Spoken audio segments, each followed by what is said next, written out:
everyone, it's Katie from Paradise Falls family. We're a family of 4 from England who love to travel and explore the world together. In this vlog series, we'll be covering our week in Hong Kong in October 2024.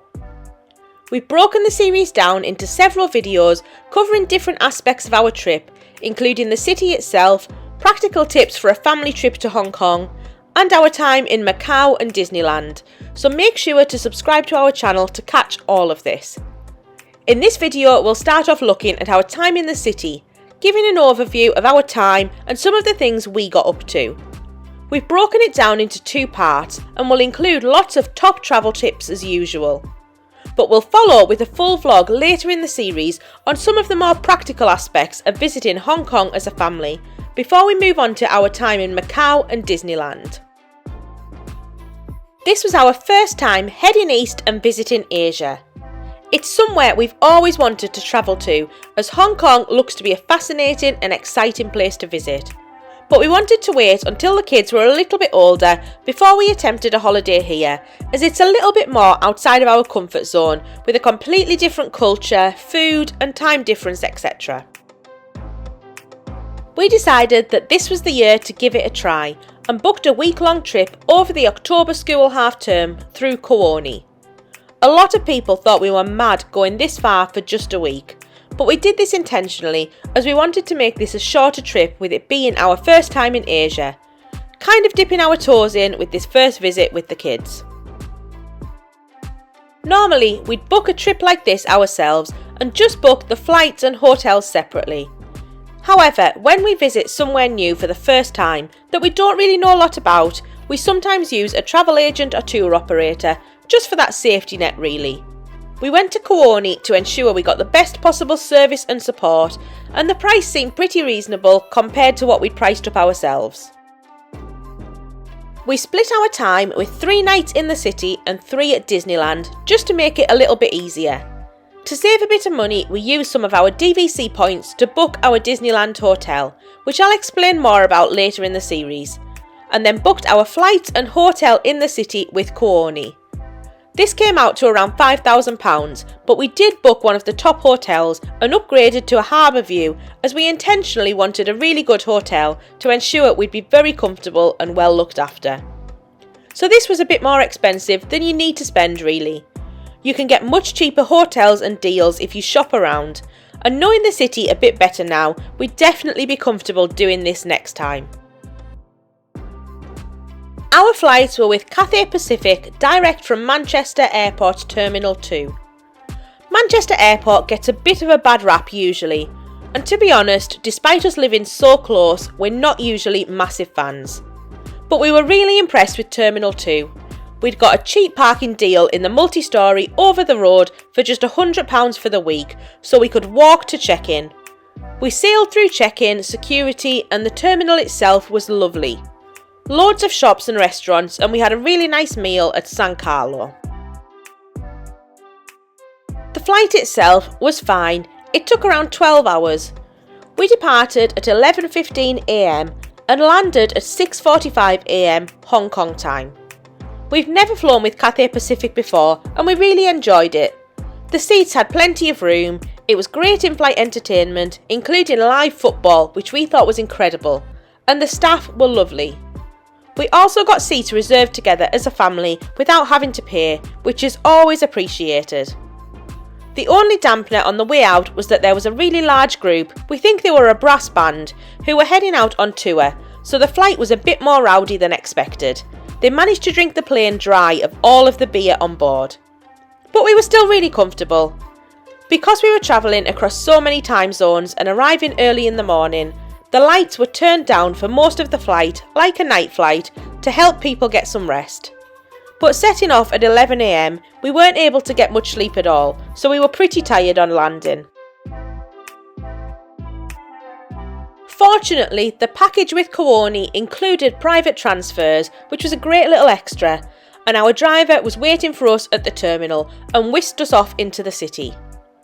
Hong Kong is made up of a number of islands sitting just off the mainland. The airport and Disneyland sit out on Lantau Island to the west. The drive east into the city takes around 30 minutes, and it was brilliant seeing the city emerging in front of us as we drove in. The city itself basically has two sides. It's almost split in half, with Hong Kong Island, which you might consider the city centre, on one side, and then just across the bay is Kowloon, the second half of the city. We were staying at the Shangri-La Kowloon, right on the waterfront in a great location for exploring the city. With it being so early in the morning, our room obviously wasn't ready, but we were told they'd try and get us a room as soon as possible so we could get some rest. So we needed to kill some time and keep ourselves from falling asleep in the hotel lobby. We decided to head to the K11 Mall just down the road to get some breakfast in the food court. The Shangri-La, as I mentioned, is on the waterfront, or Sim Sa Sui as it's called, and this section of the bay is one of the main tourist sites with amazing views over to Hong Kong Island. It's also got the Avenue of Stars walkway, a bit like the Walk of Fame in Hollywood. To get to this from the hotel, you need to cross over the busy Salisbury Road. We eventually found the underpass and later on a more convenient overpass and made our way to the mall, which is a bit of a maze with different levels and areas. By now it was around 9 AM on a Saturday morning, and we were really surprised to find that not a lot was open. We generally found most shops and restaurants didn't open until around 10 AM, so we initially had a hard time finding somewhere to eat. We did eventually find somewhere in the food court on the bottom floor or basement of the mall. The food court here is great, and we came back later in the day for dinner, but there was only one option open at this time of the morning. It was a bit of a mix between Asian and Western food, maybe not something we would have normally picked, but we got a bit of food in us and it was pretty good value at the equivalent of around £45 for the four of us. We then decided we'd head back to the hotel just in case our room was ready.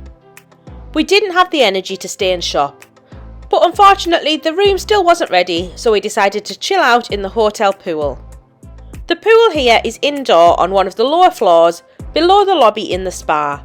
It's a pretty small pool but has really nice changing rooms, a gym and a hot tub, so we enjoyed some time here, just refreshing a little after the long flight. With the room still not ready, we had a bit more of a wait and had to really fight falling asleep sat in the hotel lobby, but eventually we got a room at around noon. Unfortunately, this is where we ran into some problems. Our room only had one double bed to sleep the four of us. After talking to reception, assuming they'd just put us in the wrong room type, it emerged that they could only provide enough beds for 3 people in each room. I think it had been assumed that we'd all be happy sharing one bed, or 3 in the double bed with 1 on a single rollaway bed. Not ideal and not what we wanted when we were exhausted and looking forward to a restful holiday. For us to each have a bed, we'd need a suite, which still only had 1 bed, but it would have the room to fit 2 single rollaway beds. We were absolutely exhausted at this point, and to say we were angry was an understatement, as we'd already discussed the sleeping situation with Kowloon when we booked, and we were assured they could sleep all 4 of us in one room with 2 big double beds. This room type doesn't even exist at this hotel, we've now come to learn. To be clear, this wasn't the hotel's fault, the staff there were really lovely, but Kowloon had obviously made a mistake with booking us into a hotel and room that couldn't sleep us all properly. We managed to get through to Kowloon's 24-hour helpline to try and sort it, and they agreed to upgrade us to the suite at no extra cost, and they sorted this directly with the hotel. But it meant that we initially had to get some rest in the room provided, sharing beds, and then move all of our stuff to the suite later in the day when it was ready. Again, not ideal, but at least it was sorted eventually. As I've said, we don't feel the hotel were at fault here and were really nice with us, but we were disappointed that this had happened when booking with Kowloon, who we'd used to ensure we'd be looked after and avoid mix-up and daft things like this. Kowloon investigated this once we were back, as they said this should obviously not happen and we shouldn't have been booked into this room, and have given staff training around this. We also got sent a small hamper to apologise. Moving on and looking at the hotels and rooms, these were lovely. The room we were initially given, a deluxe harbour view room, was really nice, excellent quality, a massive bathroom with a walk-in shower and amazing harbour views.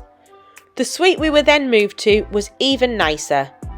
Although we'd rather not have had any of this fuss, it was a treat to stay in the suite.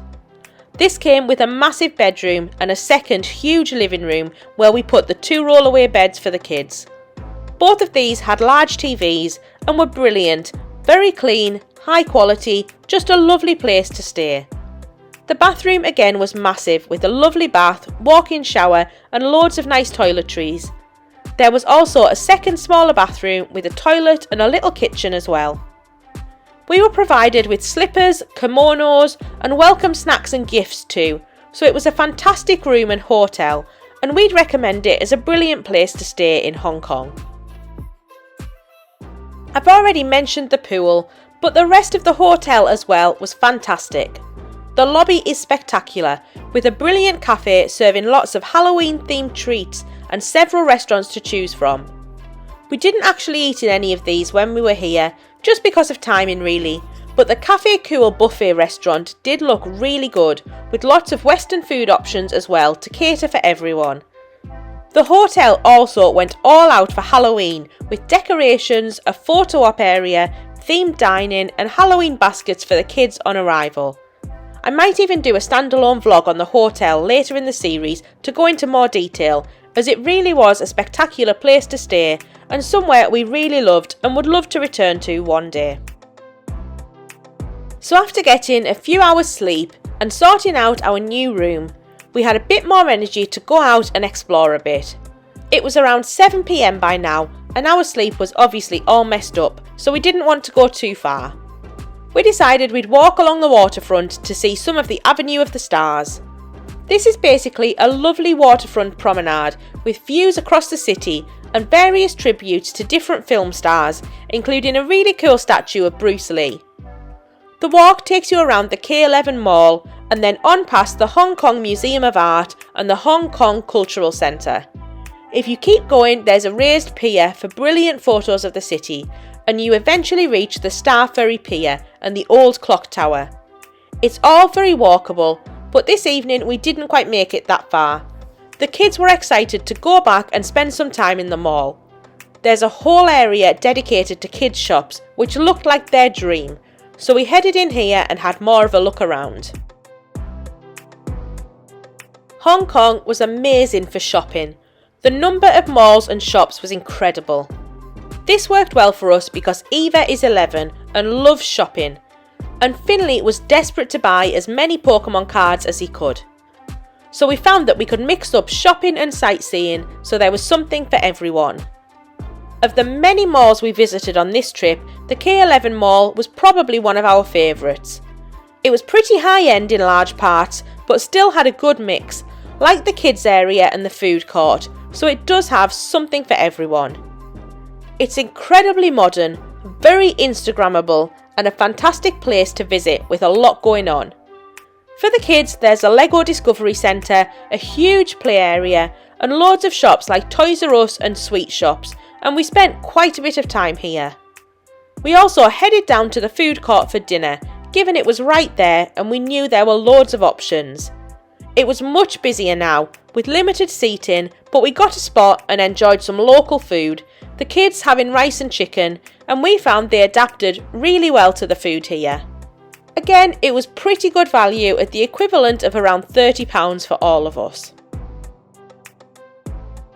After the mall, we made it as far as the Hong Kong Space Museum and the famous Peninsula Hotel. You'll recognise the Space Museum as it has a giant dome that we'd seen was meant to be all lit up with special effects for Halloween. But it was a bit rainy, and despite returning a few times over the week, we never actually saw it running. Walking back along the waterfront at night was magical. The lights and views of the city were stunning, and exactly the sort of thing we imagined from Hong Kong.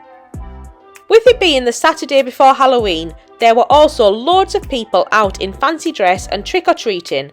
Loads of families and kids, lots of cool costumes, and everyone was so friendly. It was a lovely, fun atmosphere and we were so excited to spend the week here. It was fairly late now, around 10 p.m, so we headed back to the hotel, but with the jet lag, we eventually got some sleep, gone midnight. We knew that the jet lag would hit us hard on the first few days, with us sleeping in longer and staying up later, so we'd planned to just go with it and adjust the best we could. For the rest of the week we had 3 full days in the city, moving to our hotel at Disneyland on the 3rd day, then 2 full days at Disneyland, and then 1 last day to explore, with our flight being very late that night.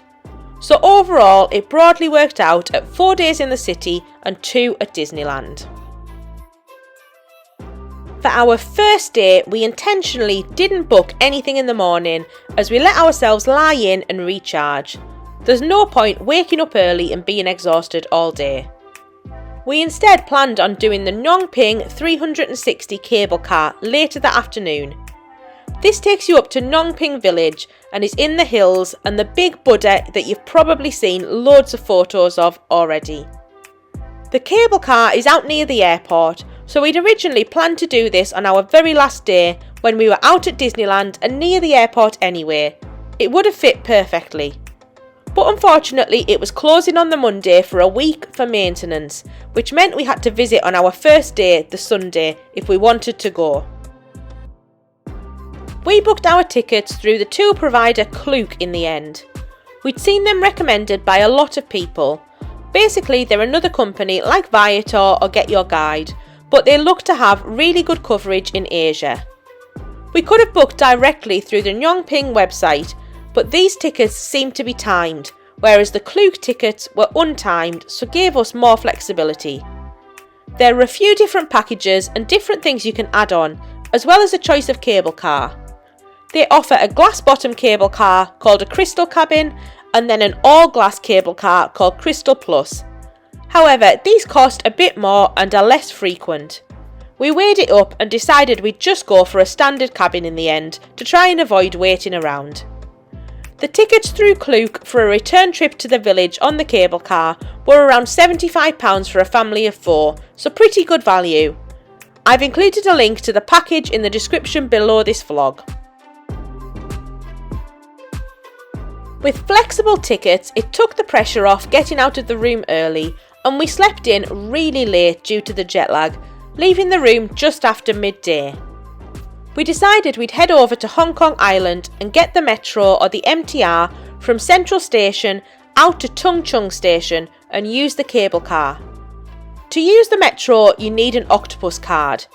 You basically load money onto the card and then use them to pay for the MTR, or they can also be used at a lot of stores around the city, just like a debit card.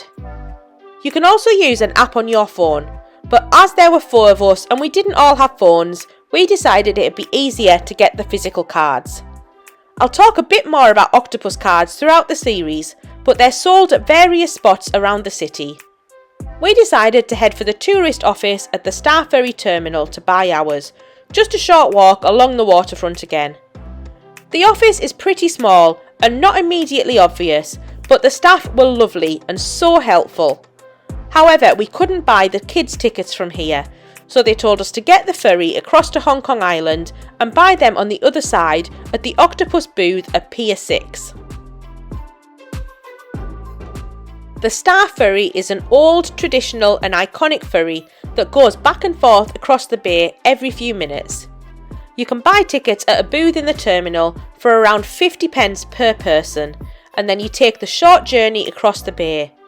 It was really easy with lovely views of the city as you cross.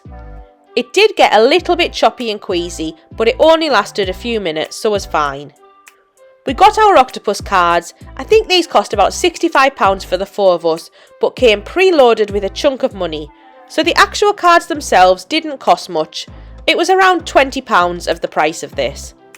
And then we made the 10 to 15 minute walk to Central Station. The MTR stations here can be absolutely massive, particularly Central Station. There's loads of shops down there, often with a lot of 7-Elevens, and we even spotted an IKEA. We jumped on the train and made the journey out to Tung Chung, which took maybe half an hour. We were so impressed with the MTR. It's by far the best public transport system we've ever used. The coverage of the city was great, the stations clean and easy to navigate, the trains themselves were also really clean, and we never felt unsafe. The value was also incredible. You just need to make sure you keep your Octopus cards topped up, which you can do at terminals in each station. Just remember that you have to do this in cash, so it's handy to bring plenty of cash with you for this. The cable car is just a short walk from the Tung Chung station across the plaza outside, and we arrived at around 3 p.m. Because we already had tickets and were on a standard cable car, we basically walked straight on. There was a bit of a queue for the other cable cars, so it seemed like we'd made a good choice. Each cable car fits around 8 people, so are shared, but there's plenty of seats and room for the short journey, which takes around 25 minutes. The views are pretty spectacular, across the water and hills and of the Buddha as you approach. At the top, you arrive at the Ngong Ping Village, which is a small tourist village of shops and restaurants, so we grabbed some lunch here. There was a little cafe serving Western food, so we played it safe and got lunch for around £70, and then headed across to the Big Buddha. This is just a short walk through the village and it's free to explore. The steps up to the top do look pretty daunting, but really aren't that bad, and it's worth it to make it to the top and see the Buddha up close, as it's absolutely spectacular. The views aren't too bad either, and it was a really cool thing to have done. Back at the bottom, across the plaza, there's the Po Lin Monastery, which again is free to enter, and it's really beautiful and fascinating to look around and explore. There's apparently also a really good vegetarian restaurant here that we were told about after we'd visited. Walking back to the village, there are some dogs and even cattle around, so watch out for them, and then we had just enough time for an ice cream and some souvenir shopping. We'd booked a harbour cruise for around 7:30, so wanted to start heading down by 5 p.m. to give us plenty of time to get back into the city. Unfortunately, there was an hour-long queue for the cable car back down, which was frustrating, so watch out for that. It meant that we didn't get back down until 6:30, so we had a mad dash to get back on the MTR, changing trains on the way to get back to Kowloon, and we just made it to the pier in time. Every night at 8 p.m, the city puts on a light show on the bay called the Symphony of Lights. All of the skyscrapers are lit up on both sides of the bay and it's set to music. This is one of the reasons we booked a harbour view room, in the hope that we could watch the show from our room one night. But we decided this evening to book a harbour cruise to see it up close. We'd picked one of the old traditional junk boats with Aqua Luna and booked directly with them for around £110 for the 4 of us. It felt like a really unique and cool way to watch the show and see the city at night. It left around 7:30, ready for the 8 p.m. show, and the tour lasted about an hour. It was a little bit nervy getting on the boat, where you basically have to jump on with the help of the staff. But safely aboard, you get your own sofa seats to chill out on and enjoy the views and the show. You also get a drink included, so it was lovely having a glass of wine, taking in the lights and the city. We found the cruise gave us a really good view, and it was a really great way to watch them. The show itself only lasted maybe 10 minutes. It was good, impressive given it's put on by the city on a nightly basis, but obviously not in the same league as something like the fireworks at Disney. Still, it's a fun show to watch, and the most popular spot to watch them is from the Avenue of Stars near our hotel. You can even download the app to play the music in time with the lights if you're watching from elsewhere in the city.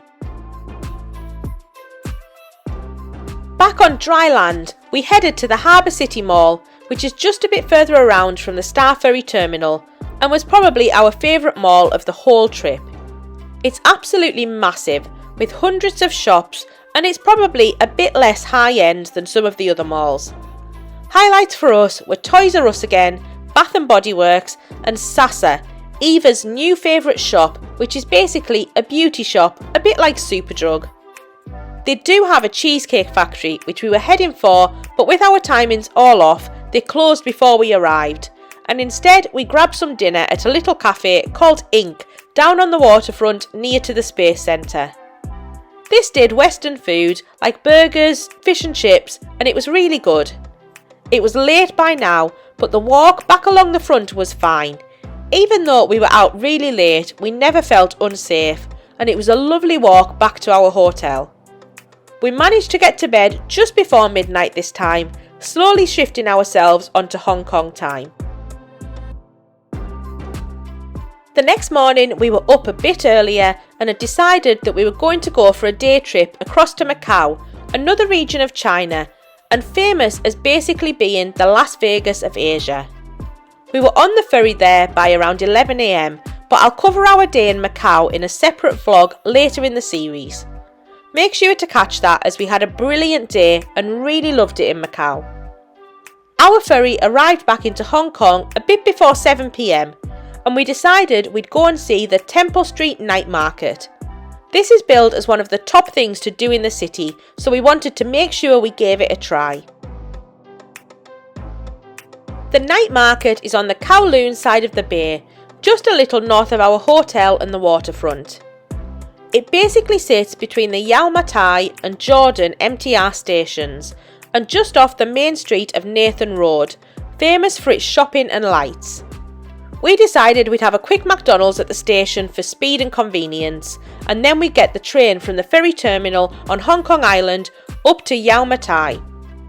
From there, we'd just slowly make our way south through the market and down Nathan Road back to our hotel. The first northern part of the market seemed a little quiet, a bit bare, and had some iffy things for sale that we had to whiz the kids past pretty quickly. But we did see the Tin Hau Temple and Square, and once we'd reached the southern part of the market, it was much busier, bustling, and more of what we'd expected. The kids picked up a few souvenirs here. We got some Tanghulu, which is a famous snack of fruit covered in hard sugar, and we all loved it. The atmosphere and the lights and Halloween decorations were all great. It was a relatively small area though, so we didn't need to spend long here, and then we moved on down Nathan Road. By now we were pretty tired after a long busy day, so while we did do a bit of shopping on the way, we probably didn't do Nathan Road justice. It was buzzing and busy with loads to take in, so with a bit more time and energy we probably would have come back. Nathan Road runs all the way down to Salisbury Road, down by the waterfront, so we made it all the way down to the bottom and back to the hotel for around 9:30. We were slowly adjusting to the time difference, so it was a slightly earlier night again, ready for the next day. So that takes us up to around halfway through our time in the city, so I'll end the vlog here and cover the rest of our time in part 2 next week. If there's anything you want to ask about our trip or any tips you've got, just drop us a message in the comments below. Likewise, if you like this video, then please give it a like, as it really makes a big difference to the channel. Thank you all so much for watching.